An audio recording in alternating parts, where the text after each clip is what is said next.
Hey everybody, Trevor here from Triple T Archery, and today we're here to find out, are skinny strings really faster? Let's dig in. Alright, so most of you know we make traditional bowstrings, either for all single string bows, either Flemish or endless, and we basically only use one string material, and that is BCY D97.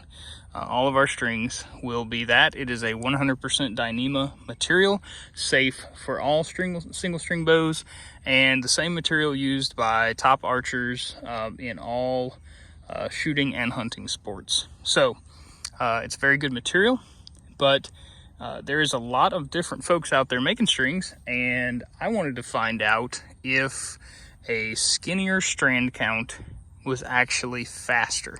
Now, I know that skinny strings are more variable, meaning that they will change or shoot differently in different conditions, more so than a string with a higher strand count. Higher strand counts tend to be a lot more consistent. They offer theoretically more abrasion resistance because, let's say you cut a strand, the strands are no thicker, but there are more of them. So if you were to cut one out in the field hunting or something, you would have a better chance of that string shooting more similarly than if you had a much fewer strand counts and then cut a strand. So your overall percentage of string cut would be a lot higher even if you cut one strand on a skinny string versus a thicker one, right? So all that being said, there's really no advantages to a skinny string unless it were possibly a little bit faster, right?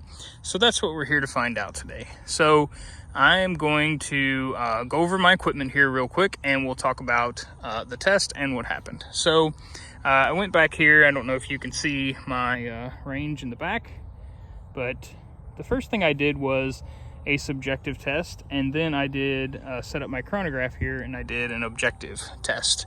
So my string that I have been running recently on this 68-inch Tolkien 10X competition longbow with my True Shaft Sitka wood arrows is a 16-strand D97 Flemish. Now, 14-strand is my gold standard. That's my favorite.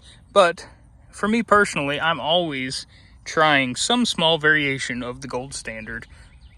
For you guys, I'm always trying to see if I can make something a little bit better, improve something in some way. I'm always trying to improve. So I'll always be running some slight variation, most likely, of what I consider the gold standard, just to see if there's anything there, right? So for the last, say, month, I have been running this. It's a fairly new string, but for about the last month, I've been running this 16-strand D97. It's 16-strand end-to-end. There's no padding in the loops.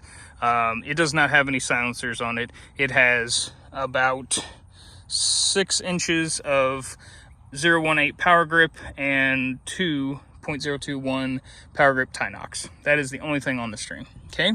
This here is not on the bow currently, but earlier today, I made a 10-strand D97. So that is 6 less strands. 10 was the lowest that I could consciously go. I realized there are people out there making even less strands, but to be honest, I just was afraid to put it on my nice bow. So I went with 10 strands. It's the lowest I was willing to try. I padded the loop ends on this string. As you can see here, these loops, I should probably take this out of the package, but I don't think I'm going to need to. You can see on the ends I used orange to pad the loops. So on the ends of the string, it is also a 16-strand string. But as the tapers run out, it tapers to a 10. So this is a 16-strand string tapering to 10 within about 6 inches. And this, on the bow, is a 16-strand string which tapers to 16, okay? So essentially the only difference is that one is 10 and one is 16. Everything else is the same. I did have to use a thicker serving to hit the same knock fit. So that's a 0.25 power grip and 0.25 power grip tie knocks, okay? Same distance of serving, everything else the same, no silencers, everything the same. So what did I do? First thing, an objective test. I put the string on. I haven't shot in a few days, so I wasn't overly familiar with my current setup. I went out and I started shooting the skinny string, and I'm just going to call it the skinny string. Some of you may not consider that skinny. I considered it extremely skinny. So I went out and I started shooting my targets, and I noticed that my score was much lower. 25 yards and in, backyard, no other factors, no nerves, no issues. I'm usually averaging about a 10 average, 25 yards and in the backyard on 3D targets. Okay, so I noticed that, you know, I was shooting all over the place. I think I might have even, well, I was definitely clipping them, a few of them in the 5, having a lot of problems with consistency, so on and so forth. Come back in the house, put the 16 strand string on, went out, immediately noticed everything was falling into the 10 ring. Now, that could be my personal preference on string feel, but I firmly believe that there is a proper elasticity for every string, for every bow, okay? And I believe that the 14 strand D97 hits the dead center of that elasticity. I like the 16 as well. For me, I have a really short draw. It's barely 27 inches on a good day. So for a much longer bow like this one, sometimes a just slightly stiffer string with a little less elasticity provides me a back wall to pull against that's a little firmer, and that's kind of an advanced thing, but it's something that I like. So why are we here? We're here to find out, is a skinny string faster than, I don't know, what I would call a normal string, or some of you might call a thick string or fat string. So let's get to that, okay? That's what everybody really wants to know anyway. We already know I prefer thicker strings. So I'm going to turn this chronograph on. I'm not going to do this test on the video. That was too much equipment to set up. It was raining a little bit earlier. What I'm gonna, this is a Pro Chrono DLX, and it was recommended to me by someone who owns many chronographs, and suggested that it was not necessarily more accurate than the others as far as that being the true speed, but it was one of the more consistent ones, okay? So that's what I'm after. This number means nothing to me. My arrow didn't get any faster or slower because a number came up on the screen.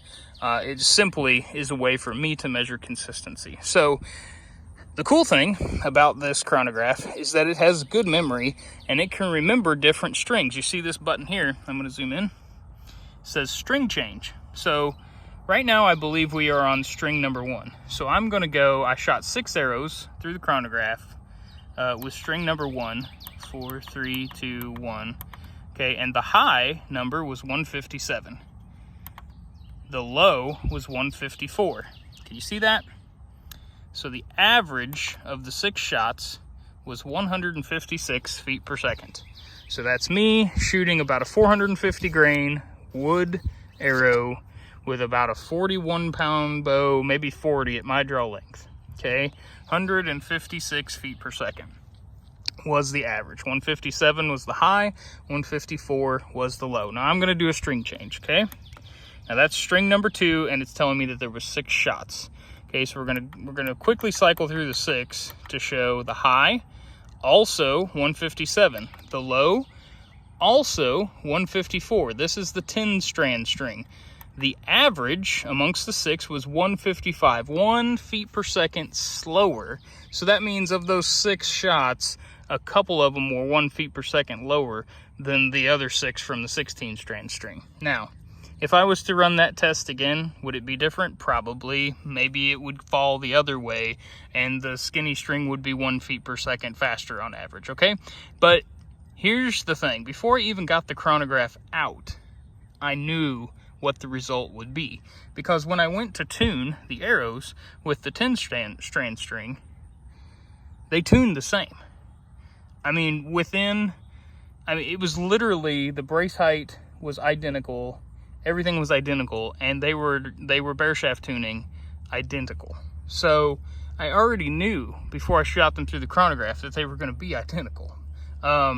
I think maybe there was about a 1/16 of an inch difference. I mean, I was really trying to get a super fine tune because I didn't want tune to affect this test.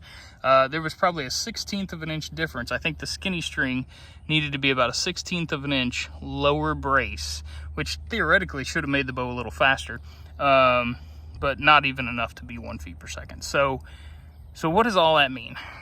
To me, what I learned from doing this is that skinny strings are not any faster than thicker strings, which have optimal elasticity. So the path that I've been going down, trying to find optimal elasticity for different bow lengths and creating recipes based off the length of the bow and how that affects the elasticity of the string, ignoring speed and draw weight, and trying to find consistency in my product in all conditions, hot, cold, humid, whatever.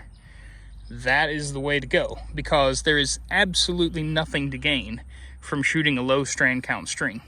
I did not notice any difference I noticed a different tone in the noise. I don't think it was necessarily any quieter. The thicker string has a lower tone. The skinny string had a higher, really more snappier, like a twig snapping type of tone. Okay, so to your ear, definitely you're going to hear a difference. Is that difference real, like to the animal, or whatever you're worried about being loud or whatever? I don't know. I think both my strings are pretty quiet considering they didn't have any silencers on them, but I can't say that one was more quiet than the other. I think they were fairly equal, even though the sounds were a bit different. So I don't know what else would draw me to shoot a skinny string. Like I said, this string is definitely going to be more variable. It carries a larger risk for failure because of the smaller strand count. And if you use a longer serving, so both of these strings had just a little over 5 inches of serving. I think the industry standard for most of your top builders is about 7 to 7.25 inches of serving. If I had used more serving of the thicker diameter, I think you would have seen maybe a 2 feet per second gap, because serving in the center, the weight of the serving heavily affects the speed of the bow. So I use a pretty short serving because, hey, it's my string and I know exactly where to put it. So, I can do that. But if I'm making a string for somebody else, it's going to have about 7.25 inches of serving. And so therefore, if I'm able to use a lower strand count serving with a thicker string, I reduce variability and I maintain my speed, right? So that's it. I think that is lesson learned for me. 10 strand versus 16 strand, not even 1 feet per second difference. So skinny strings debunked. Not good for anything. Thanks and have a good day.